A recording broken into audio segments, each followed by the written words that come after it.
Welcome to the ProfServ Traction Podcast, dedicated to exploring how professional services and technology businesses break through the ceiling. Here's your host, Steve Preda. Welcome to the ProfServ Traction Podcast. My name is Steve Preda, and I have with me today Heinan Landa, who's the founder and CEO of Optimal Networks, an IT firm serving law firms and associations primarily in the greater DC area. Optimal's three uniques are measurable business impact, a talent attracting culture, and thoughtful proactive recommendations. So Heinan has been in business for 30 years, of which 3 years being running an EOS company. And actually he went to Johns Hopkins. He studied engineering at Johns Hopkins, then he did an MBA at Wharton.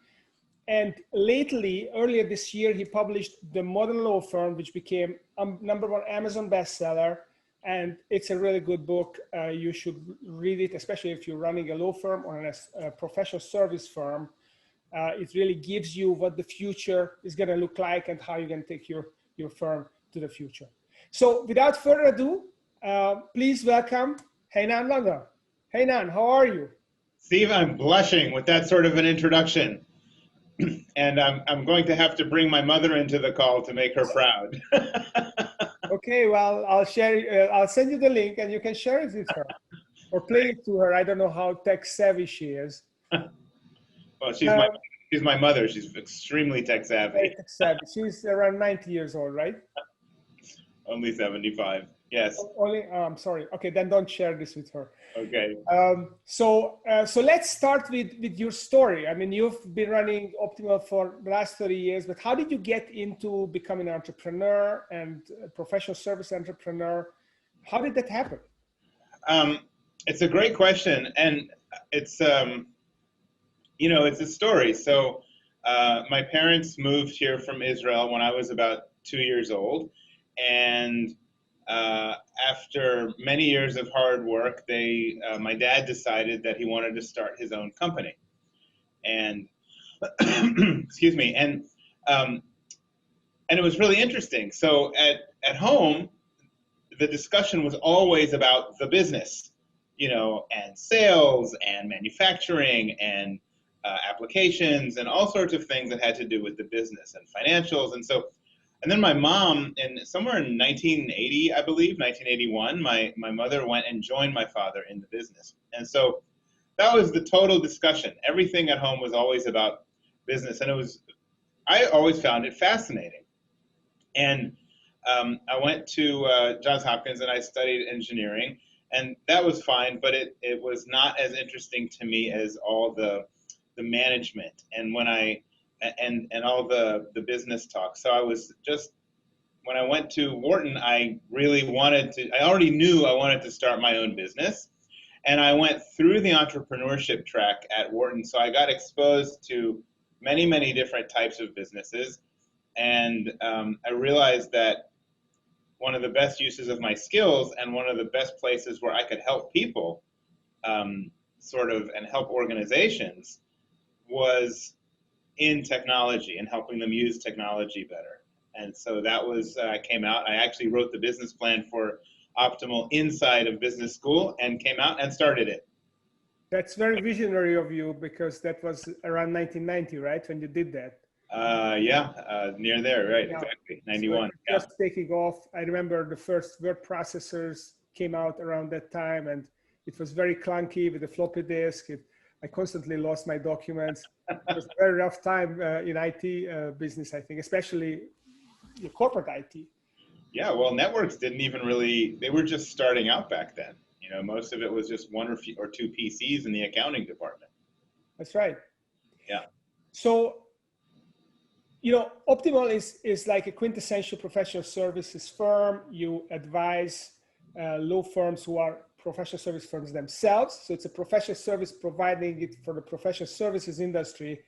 So how is it, you see a lot of professional service other than your own even, how is it different to run a professional services organization from running any other type of organization? Well, I think the biggest difference is that people are important in every type of firm. Your team, the folks you have, your leaders, your producers, your providers are very important in any in any company. But in a professional services firm, they are your product, right? The caliber of the people, the talent of the people, their skills, their expertise, their demeanor, their service orientation, all of that comes to bear in how your clients perceive you and the actual work you do. So it's not just, hey, I'm selling a widget, I'm selling lemonade, and the person serving the lemonade needs to be nice. The person is the product as well. Right. So you need to pay a lot more attention, I think, to the type of culture you have, the type of leadership you want to bring to the table, and I don't know that it's. I mean, every business seems like has its own complexities, but I think professional services firms also tend to tackle some very difficult subject matter. So if you look at other professional service firms like lawyers, like accountants, like advisors, like yourself, these are all complex topics that require a lot of ingenuity, creativity, brain power that you are bringing and advising other people. So, it's a different format from running a restaurant. It's a different format from running a retail operation, and I find it extremely challenging, extremely interesting, and one thing it never is it's never boring. You never come home at night and say, God, I'm so bored. There's just nothing to do today. That's not something you've ever heard me or anyone in my company say. Yeah, you're definitely not. One of the things that you do is to create this fun culture at the company, and it's kind of a light bulb moment that you explained this. We've been working together for 3 years. I'm kind of ashamed of not getting it earlier, but I always thought that this talent attracting culture was all about attracting this right kind of people to your firm so that you have good people. But it sounds like it's at least as much about attracting the right kind of people who will be liked by the customers, the eventual clients themselves. So it's not so much about them liking the firm, but them being likable and them being good type of people. So the customers get what they want in the form of service. It's both, right? Because one of the ways that professional service firms grow is by being able to retain their people for a long period of time. Because if you have, let's say you're providing, let's say you're providing technology services to a bunch of clients, and you have turnover every year, or every 6 months, you have your technician or your engineer who comes on site is leaving, and you get another one. Well, the clients don't like that. The clients like some consistency. They like someone who gets to know them. Imagine if you were a law firm and all the lawyers changed out every year. That would not make your clients happy, right? It would be terrible for the firm.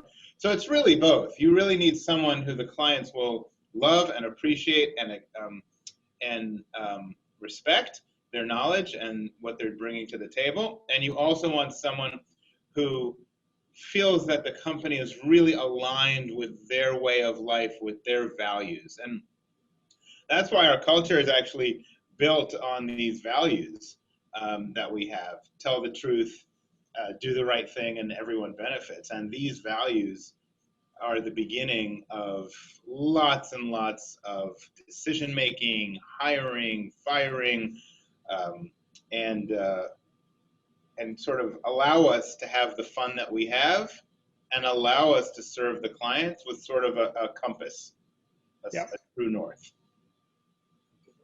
Yeah, that's really true. And in EOS, we have also this concept, the core values and how important they are, and how you use the core values to drive your culture, to attract the right people, to repel the wrong type of people, and to then strengthen the culture to the point where it's being projected out to your clientele, so they feel your culture. You don't have to tell them what your values are. They just feel the kind of people you are.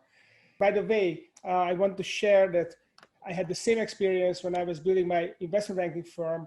It took me several years to get to a point where I could attract the right kind of people, because as a startup firm, no one believed that it was going to be viable. So it took time to attract them. And then I attracted the right kind of people. And it was, as you say, it was super critical that I didn't lose my good people, because that was the firm itself. So that's a challenge. What other challenges there are for a professional service firm that you're facing and you need to overcome or have to overcome? I mean, that's clearly the key. That is that piece of it. And then because it's a people-based firm, you always are struggling with the right balance of how many people to have in the organization in order to serve the number of clients that you have. And it's it's an interesting balance, because if you have more people, you can provide better service, but you lose your profitability. And so this is like it's quite an art form. It's not really it's not incredibly scientific, but you get better at it over time, at predicting, when you have new clients coming on board and how much you need to staff that up and in order to keep the service better. So that's always a challenge. And then the other challenge is to know what level of people you need to bring on board. How many entry-level people versus how many experienced people, and what is the right ratios for all of that.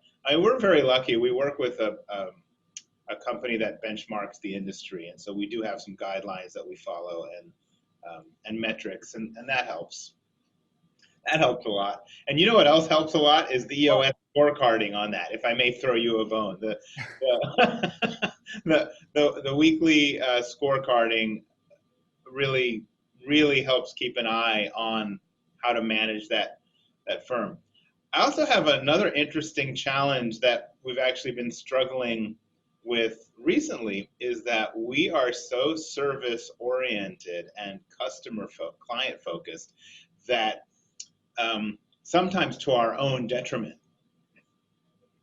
And we tend to say yes sometimes without thinking through all of the ramifications. And that's a very interesting challenge, that you have to have people pause and think before they just jump to say yes to whatever a client wants, because sometimes that's not actually in the client's best interest. Right. And you want to at least talk through the options with them before doing what they've asked. So these are all ways to serve the clients better, actually, and these are all the trade-offs we make to try to serve them as best as possible. And hopefully that grows the reputation and grows the company. Yeah, I totally resonate with that. Both ideas. So the first one I want to react to is when you say that to determine the right number of people in the organization is difficult. It reminded me of an interview. I went to a big investment bank, Schroders, which I think became part of Salomon Brothers and part of Travelers Group over the years, but it was one of the blue chip investment banks in London in the early 90s. And I went to an interview, and the guy was telling me that they actually always deliberately understaff their department because they find that it's the most effective way for them to work. So everyone is always stretched, they understaff, but when they see someone that is really good, then they're going to hire them even if they don't have a position for them, because they know that that person is going to earn their keeps. So that was kind of a nugget I want to share, which is really interesting. That's interesting. Yeah. Yeah. So switching gears, if you look back at your 30-year career, what was the greatest success that you feel like was the moment when you really broke through and you felt that things are never going to be the same, that you really made it? Can you pinpoint that? No. Wait, let me think about it some more. It's very difficult to think back on a greatest success over a 29-year career. I think I think we've had a lot of successes, a lot of really good moments, and I can tell you some of them, but I think it's probably wise to put it in light of sort of my darkest moment. So let me actually give you a contrast. So probably 25 or 26 years ago, when the company was just a few years old, and truthfully, I didn't know what I was doing. I wasn't. I was a young kid, and I was trying to put together this business, and I wasn't particularly good at managing money, and I didn't know exactly what was happening, and so and I couldn't seem to get things going. I couldn't get things going, and I remember sitting in my office, and one of the people who was working for me was actually a very accomplished CFO. He came to me and he said, "Look, we're not getting any sales, and it seems like we're in debt. So how much debt are we in?" I'm like, "I don't really know." He goes, "Why don't you count it up?" I go, "That's a great idea." So I sat down and I counted up my debt, and it amounted to nearly $100,000. And I have to tell you that with no sales and no real revenue coming in, facing $100,000 of debt was like a mountain that I did not seem like you could climb it. Yeah. And I came home that night and I was depressed. I mean, not clinically, but I was upset. And I sat at our kitchen table, and my wife came home and she greeted me with a little gift. And it was like this long box, and I opened it up. And I don't know if you remember it, it was a tie. And it was one of the Save the Children ties, with all the little children on it. And it had a little card on it, and it said, "Guess what? You're going to be a daddy." Oh my gosh. Okay. And I have to tell you, Steve, that was probably one of the most difficult moments of my life. Not personally, I of course was happy to be a father, but how do you're looking at this fledgling business that's faltering, and you're saying, "Oh my God, what have I done?" The stakes suddenly doubled. Yeah, and so I sat down and I did like the Benjamin Franklin. I literally took a piece of paper and I took a line and I put it down the middle, and I said, "What are the pros of continuing this company? What are the cons of continuing this company?" And I figured, I could probably get a job. I was a Wharton graduate. I should probably be able to make a reasonable amount of money. How long would it take me to dig out of $100,000 worth of debt? And what did my future look like if I did that? Versus, what if I actually figured out a way to make Optimal Networks function and grow and succeed? And I looked at the two and I said, no, I must make this company work. What's my biggest problem? Sales. I don't know how to sell. Well, what do you do? This was the conversation I was having with myself. Right. Sales. The problem was sales. Well, what do you do when you don't know how to do something? You read about it and you learn about it and you figure it out. And I went and I bought a bunch of sales books. And back then they had Zig Ziglar was a sales master, and Tom Hopkins, and whatever. I read like a whole bunch of different sales books, and I was like, oh, so this is what I need to do. And a year later, I had grown this company to about $1 million in business through personal sales efforts. And you're like, from a company that was almost zero in revenue to $1 million in the course of the year, that's huge. It was a pretty decent success. Like, how many people did you have in the company at the time? 4. Okay.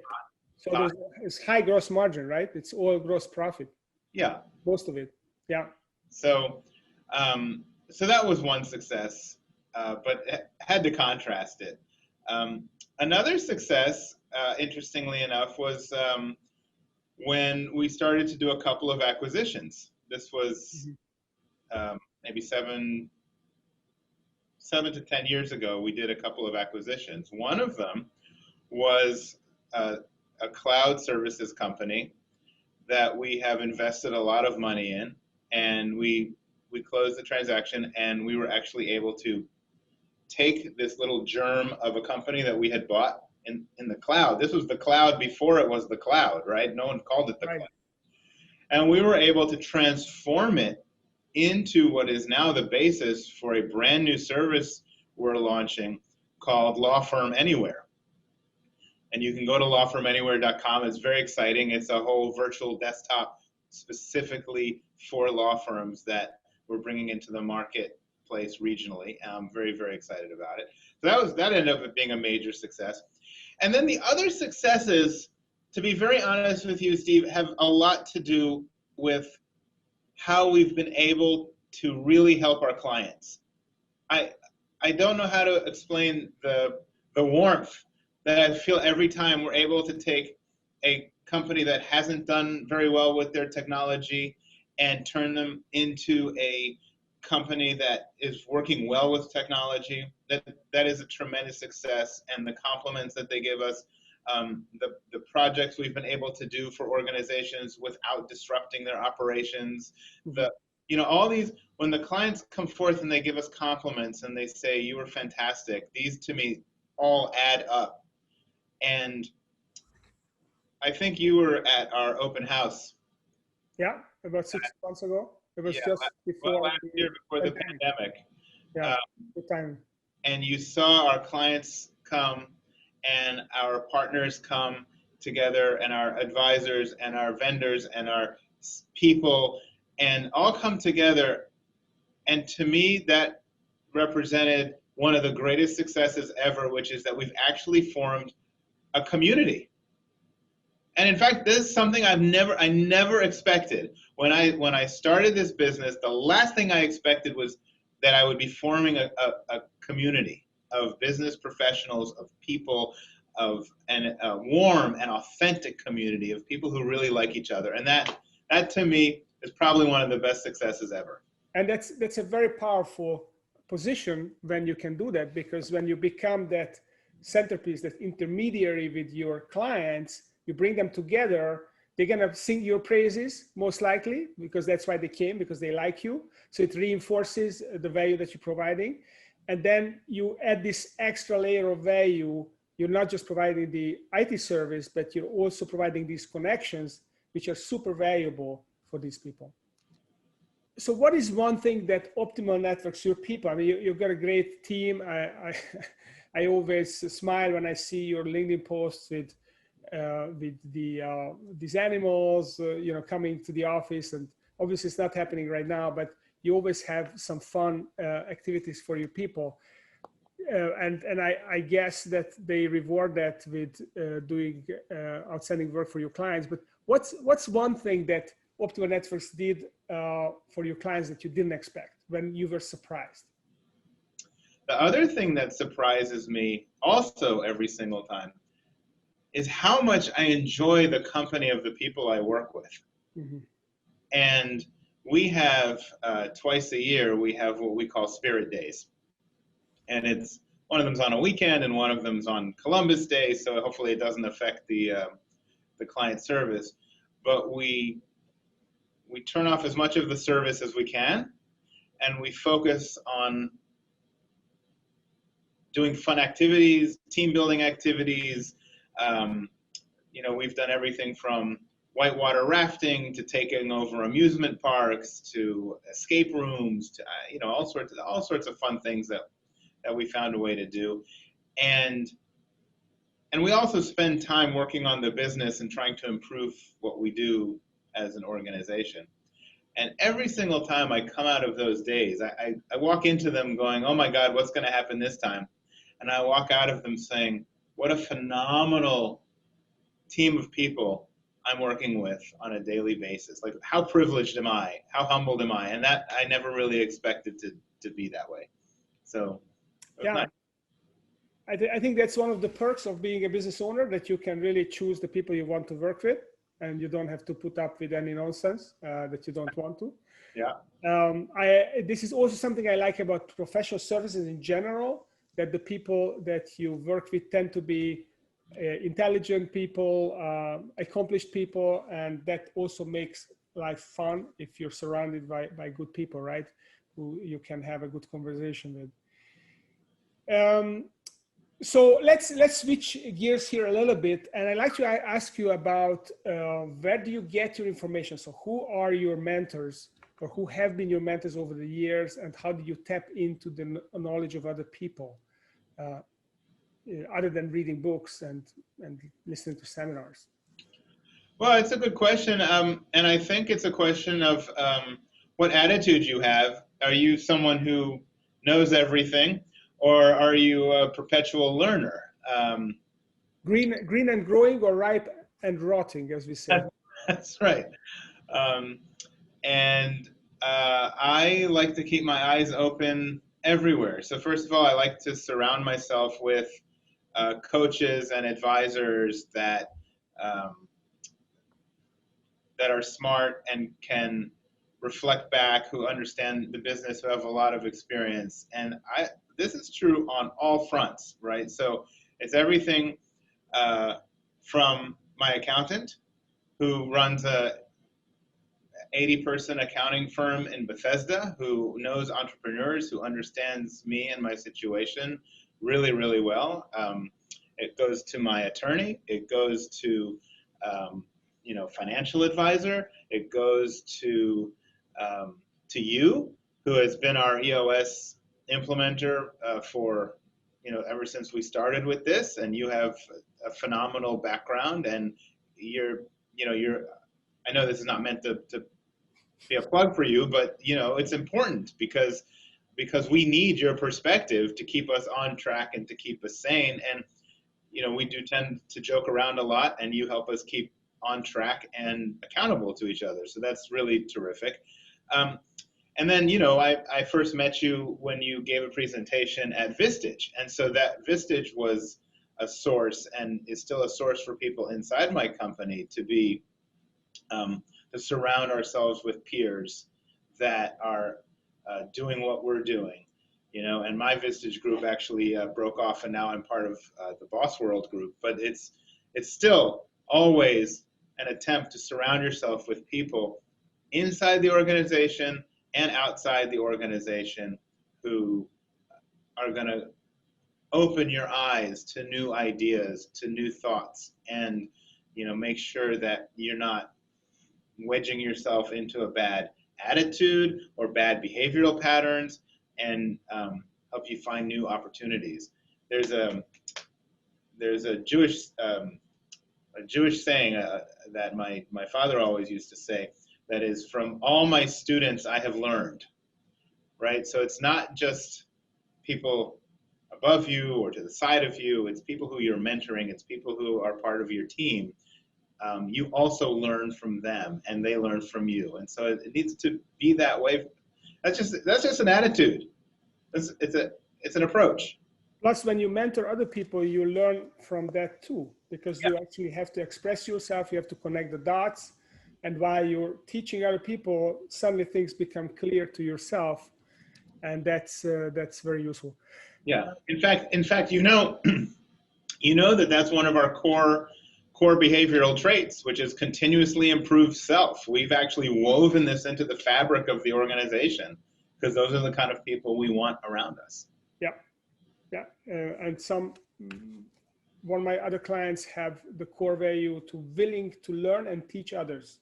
Yeah. It's kind of both sides of the coin. Yeah, I love it. And it's great that you're part of the great boss, or the dead boss coaching world, David Dougherty's group. Yeah, Boss World. Yeah. Boss World.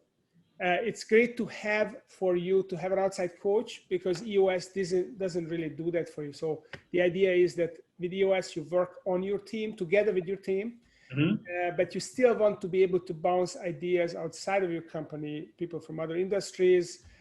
You can have issues with your team that you don't want to discuss with them, because first you have to formulate your position. And I think it's really important for people to have both connections, to work with your people outside and inside the company. Okay, so we talked about EOS. So how has EOS helped your business? What do you feel you guys gotten out of it? You've been doing it for over 3 years. You were one of my first clients, and you're still hanging in there. I tried to graduate you, but you wouldn't. We refuse. We refuse to graduate. Look, EOS came at an interesting time for us, and you know, we've always, I don't want to say we've always had our culture, because the culture is always a work in progress and it keeps improving. And we had a lot of talented people in the organization, and we had the desire to grow, and we had lots of intentions to grow and lots of plans to grow. And really, we were at a situation where everyone was doing what they thought was right, but people were not coordinated throughout the organization. Mm-hmm.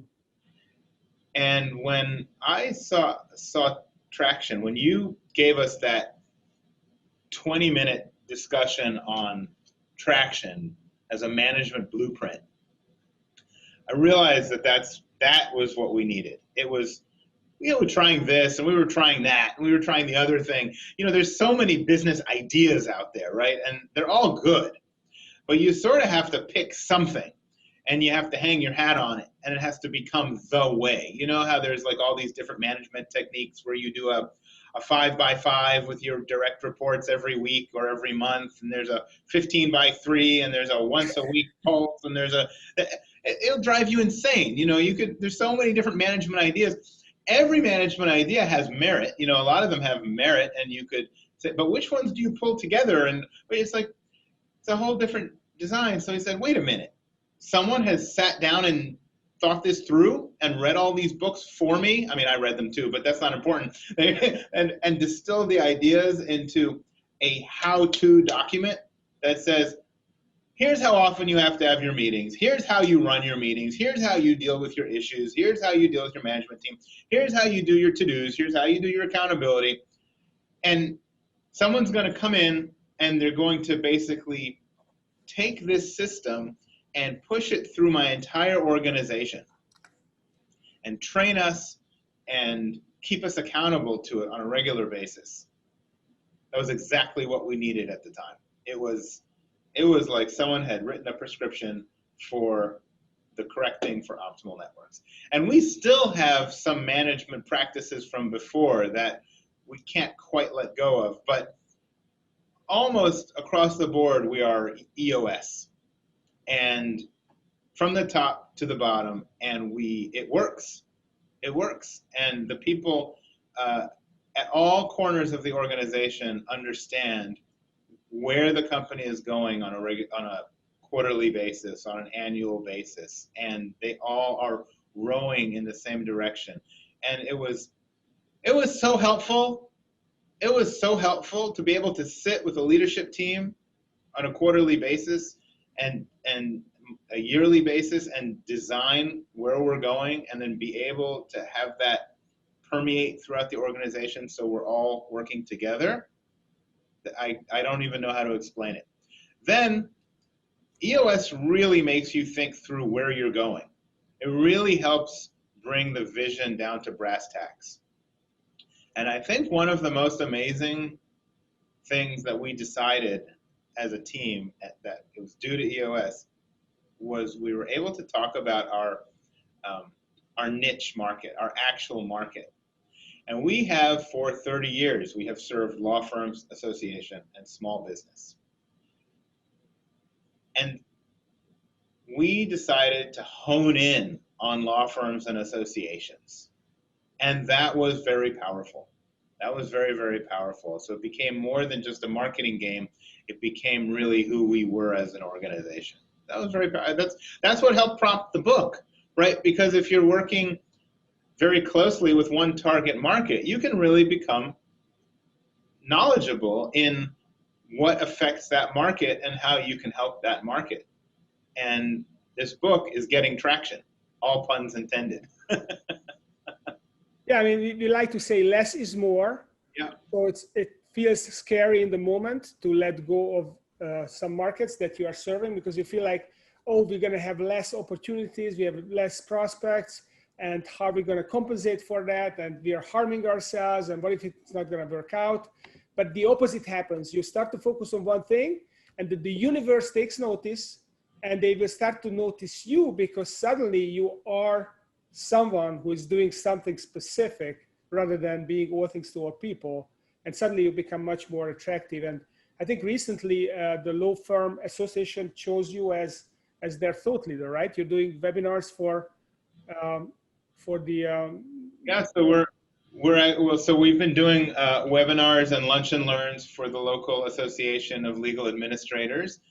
And because of the book, the American Bar Association has asked us to do webinars for lawyers across the United States for continuing legal education credits.